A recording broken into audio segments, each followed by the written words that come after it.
अमीर इंसान हो गया है, वो पिछले जन्म में अच्छा काम किया था, इसलिए वो इस जन्म में अच्छा अमीर बन गया है।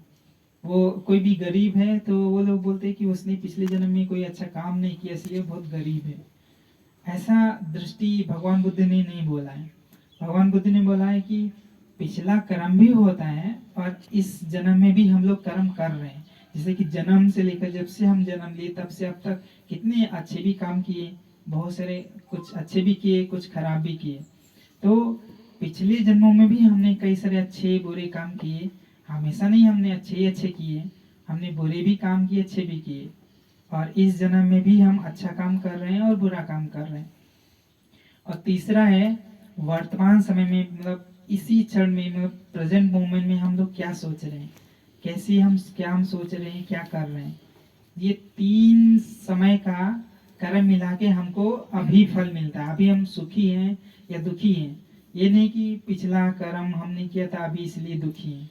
हम पिछला कर्म भी हमको मिल रहा है, इस जीवन का भी मिल रहा है, और अभी हम क्या सोच रहे हैं, कैसे किस तरीके की सोच रख रहे हैं। जो आजकल विदेशी लोग हैं जैसे कि अमेरिका, बाकी जो लोग देश हैं, वो लोग इस समय में हम लोग क्या कर रहे हैं उसको बहुत इंपॉर्टेंट देते हैं। वो लोग हम पिछले वो मिथ्या दृष्टि है ना, उन लोगों को ये भरोसा ही नहीं होता है पिछला जन्म है या अगला जन्म है, उसको ये भरोसा नहीं करते, मानते नहीं। वो लोग बस इतने ही मानते हैं कि हम अभी क्या कर रहे हैं, अभी क्या सोच रहे हैं, इसी की वजह से हमारा हमारा भविष्य निश्चित होता रहता है। तो हम लोगों को इन तीनों चीजों को समझना चाहिए। जैसे कि मान लो एक उदाहरण के तौर से मान लो आपके पास आपके घर में अच्छा सा मार्केट से आप सब्जी खरीद के लाए हैं, आलू, गोभी, भिंडी, जो भी है सब्जी वो लेकर आए हैं। और फिर आप उसको क्या कर रहे हैं, आप उसको अच्छे से काट के बना के अच्छे से खाना बनाते हैं ना। तो आप अभी बना रहे हैं ना, बना के उसमें जो भी पहले से मसाला वसाला ये सब डाल के अच्छे से बना के खाते हैं। तो देखिए आप अभी भी काम कर रहे हैं।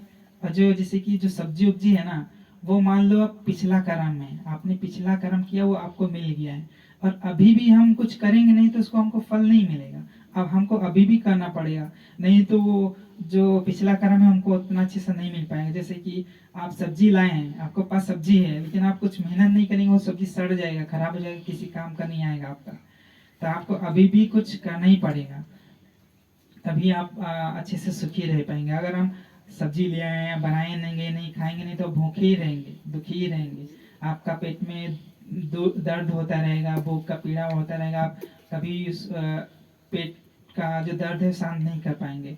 ऐसे ही आपका पिछला जन्म में भी है, पिछला जन्म का जो भी कर्म है वो हम आज भी अच्छे से करना चाहिए ना कुछ कर्म। इसलिए हम लोग आज भी कर रहे हैं, दान कर रहे हैं, सील का पालन कर रहे हैं। हम अगर हम समय भावना करेंगे तो जितना जितना हम लोग अपने अपने आप को सही दिशा में लगाते रहेंगे, जितना जितना हम लोग अपने आप को सही दिशा में लेते जाएंगे, उतना ही उतना हम लोग सुखी होते रहेंगे। जैसे भगवान बुद्ध ने बोला कि अगर आप जितना जितना हम अच्छाई की तरफ अच्छा काम करते रहेंगे, उतना उतना जो भी हमारा बुरा आने वाला फल है, हमने बुरा भी कर्म किया है, वो भी हमको ही मिलने वाला है। तो जब हम अच्छा काम करते रहते हैं तो जो भी बुरा आने वाला फल होता है वो बहुत कम मिलता है। जैसे कि भगवान बुद्ध ने एक और उदाहरण बताया है। मान लो कोई गंगा नदी, जैसे कि ये पड़ोस में एक नदी है, उसमें एक चम्मच नमक हम ले जाके डाल देंगे तो क्या वो नदी का जो टेस्ट होगा वो बदल जाएगा? नहीं बदलेगा ना। जैसा है नदी का पानी का टेस्ट वैसा ही रहेगा। लेकिन अगर वही एक चम्मच नदी का एक चम्मच नमक एक गिलास में डाल दें और उसको मिक्स कर दें और फिर पिए, तो जो एक गिलास पानी पानी है वो टेस्ट बदल जाएगा। ऐसे ही जब हम अपने आप को, अपने मन को अच्छाई के रास्ते पे लगा रहे होते हैं तो हमारा जो दिल होता है, हमारा जो मन होता है बहुत बड़ा बड़ा धीरे धीरे बड़ा होता जाता है। जब हमारा हमारा दिल, हमारा मन बहुत बड़ा बड़ा होता जाता है तो उसमें जो भी पिछले जन्म का, आज का, इस जन्म का कोई भी बुरा कर्म का फल हमको आता है, जैसे नमक, वो बुरा फल है।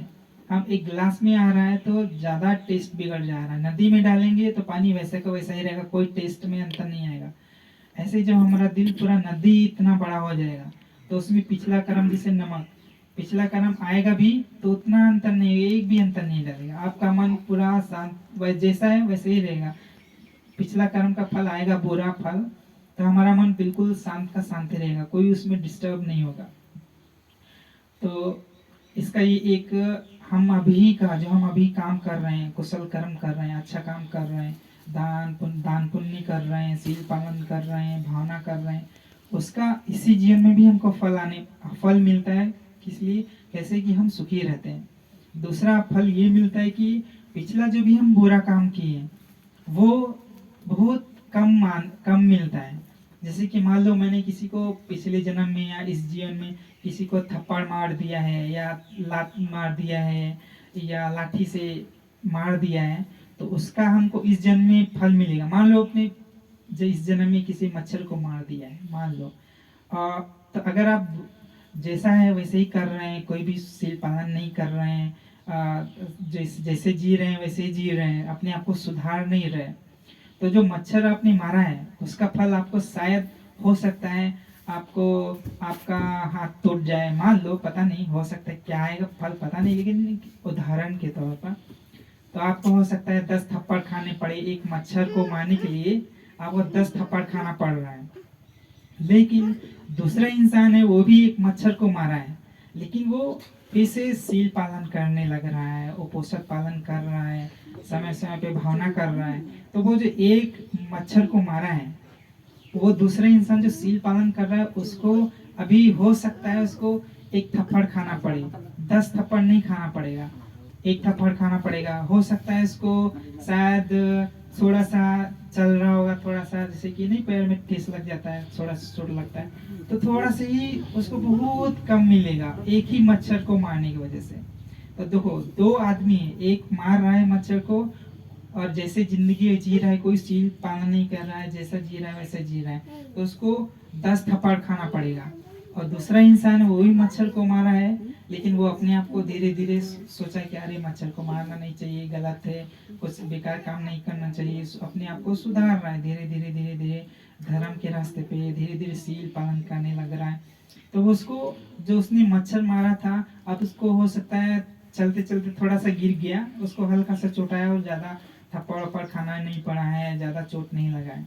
तो ये एक दूसरा फल होता है जब हम अच्छा काम कर रहे हैं। पहला हमको हमको अभी इसी जीवन में सुख मिलने लगता है, दूसरा जो भी बुरा काम किए हैं उसका इसी जीवन में हमको अच्छे से फल मिलने लगता है, और बहुत कम मात्रा में मिलने लगता है फल।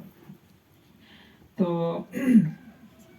और कई सारे लोग होते हैं, मतलब धर्म हम लोग सुनते हैं, समझते हैं, लेकिन फिर भी हमको उतना विश्वास नहीं होता है, उतना श्रद्धा नहीं होता है बहुत से लोगों को। तो हम लोगों को सोचना चाहिए कि एक ना एक दिन तो हर कोई इंसान मर जाता है ना। कौन इंसान है जो जिंदा रहता है? हर एक इंसान मर जाना है। हमारे जो माँ बाप थे वो भी गुजर गए, जो माँ बाप के माँ बाप थे वो भी मर गए, और हमारे जो माँ बाप हैं वो भी एक ना एक दिन मर जाएंगे, और हम भी एक ना एक दिन मर जाएंगे। हम जो छोटे थे अभी धीरे धीरे बड़े हो रहे हैं, बड़े होते होते 60 साल के होंगे, 65, 70, 80, पता नहीं कब मर जाएंगे। और ऐसा भी नहीं कि हम 60 साल बाद, 70 साल बाद, 70 साल तक जिएंगे उसके बाद मर जाएंगे, ऐसा भी कोई निश्चित नहीं है। हो सकता है कल ही हम मर जाएं, कोई भी निश्चित नहीं। ये निश्चित नहीं है कि हम कब मरेंगे, 60 साल में, 50 साल में, लेकिन ये जरूर निश्चित है कि हम मरेंगे जरूर, कभी भी मर सकते हैं। तो ये जो मरने के ऊपर कोई सोचता है तो अपने वो जीवन को कभी भी गलत काम पे नहीं लगाता है। जब भी वो मरने के लिए सोचता है कि हम कभी भी मर सकते हैं, तो वो अपने मन को सही दिशा में लगाता है कि हमको कोई गलत काम नहीं करना है। अगर मान लो हमको लगता है कि हम तो 70 साल बाद मरेंगे, तब तक हम अभी अच्छा से एंजॉय कर लेते हैं, खाते पीते हैं, इसको मारो, लात घुसा करो, अभी तो नहीं, हम बाद में सुधार लेंगे। लेकिन ऐसा नहीं है, कभी भी हम जा सकते हैं इस दुनिया से। तो जब ऐसा कोई इंसान सोचता है कि हम कभी भी मर जाएंगे, तो वो अच्छा काम करता है, पुण्य काम करता है, जितना भी समय हो पाता है अपने आप को आ, अच्छे रास्ते में लगाता है। जैसे आजकल तो बहुत से, जैसे कि यहाँ पे लड़के लोग भी बैठे हैं, बच्चे लड़के लोग भी बैठा है, तो आजकल पबजी आ गया है, फ्री फायर आ गया है, तो इसकी वजह से बहुत सारे लोग उधर जा रहे हैं।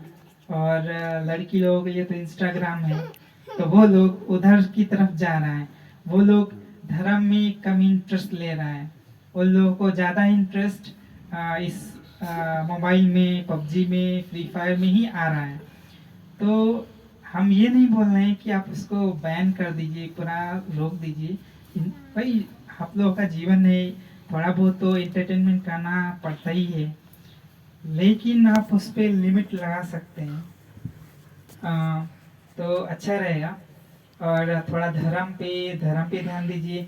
असली जो सुख मिलता है वो हमको हमारे कर्मों की वजह से ही मिलता है। नहीं तो अगर अच्छा अच्छा खाना, अच्छा अच्छा हमारे फॉलोअर्स, हमारे जो लाइक करने वाले लोग हैं, पबजी है, तो कितना पबजी वाले लोग हैं ना, कितना आगे पहुंच गए हैं। उन लोगों को तो बहुत खुशी, बहुत शांति मिलना चाहिए, ऐसा तो नहीं है। जो लोग बहुत, जिनके इंस्टाग्राम में फॉलोअर्स हैं, बहुत लाइक मिलते हैं, उन लोगों को तो इतना सुखी हो जाना चाहिए। वो लोग तो उतना सुखी नहीं है। ऐसा ऐसा होता है तो जो कैटरीना कैटरीना कैफ है, शाहरुख खान है, अजय देवगन है, अमिताभ बच्चन है, वो लोग तो बहुत सुखी होना चाहिए। इतना करोड़ों रुपए है, इतना महंगी महंगी गाड़ी में घूमते हैं, इतने फॉलोअर्स हैं, वो लोग तो बहुत सुखी होना चाहिए। ऐसा नहीं है, वो लोग तो हमेशा दुख में, टेंशन में रहते हैं। कभी कभी खुशी होते हैं तो लेकिन एक बंदे लोग हैं, वो लोग चुपचाप आंख बंद करके बैठे रहते हैं। 1 घंटा बैठेंगे तो सुख शांति मिलता है, 2 घंटा बैठेंगे तो 2 गुना सुख शांति मिल जाता है, 3 गुना सुख शांति। उनको खाने के लिए क्या मिलता है? बस जो उपासक उपासिका लोग दे दिया वही खा लेता है, बस चुपचाप ध्यान करता है, अपना शील पालन करता है। और जो लोग अमेरिका में रहता है, करोड़ों रुपए है उनके पास, बैंक बैलेंस है, अच्छा गाड़ी है, अच्छा अच्छा फॉलोअर्स हैं, लाइक हैं बहुत सारा, एक पोस्ट करेंगे तो लाखों उसको फॉलोअर्स करते हैं, फॉलो करते हैं। तो वो लोगों का जीवन बहुत सुखी होना चाहिए, लेकिन ऐसा नहीं मिलता है। वो लोग कैसे सोचते हैं कि कैसे हमको सुखी मिले, तो वो इसलिए वो लोग उतना सुखी नहीं मिलते क्योंकि उनको सही रास्ता नहीं पता है। जैसे कि कोई उसको सही रास्ता नहीं मिलता है तो वो लोग दुख में पड़ता है। मान लो कोई, जैसे ये जो रास्ता है ना, कितना कंकड़ वाला पत्थर है ना, बड़ा बड़ा पत्थर है, और क्या बोलते हैं, जगह जगह पे पानी भरा रहता है ना, और इससे भी खराब खराब भी रास्ता हो सकता है, और इस पे कहीं भी कांटे भी पड़े हो सकते हैं, कोई सीसी फोड़ के डाल सकता है। तो अगर आप चलेंगे तो आपको कष्ट होगा। लेकिन एक हाईवे होता है ना, जैसे कि अभी खरसंग जाएंगे, खरसंग से जागोन जाने के लिए कितना मस्त हाईवे है ना, आराम से कितनी भी अच्छी सी गाड़ी आराम से चला सकते हैं। वहाँ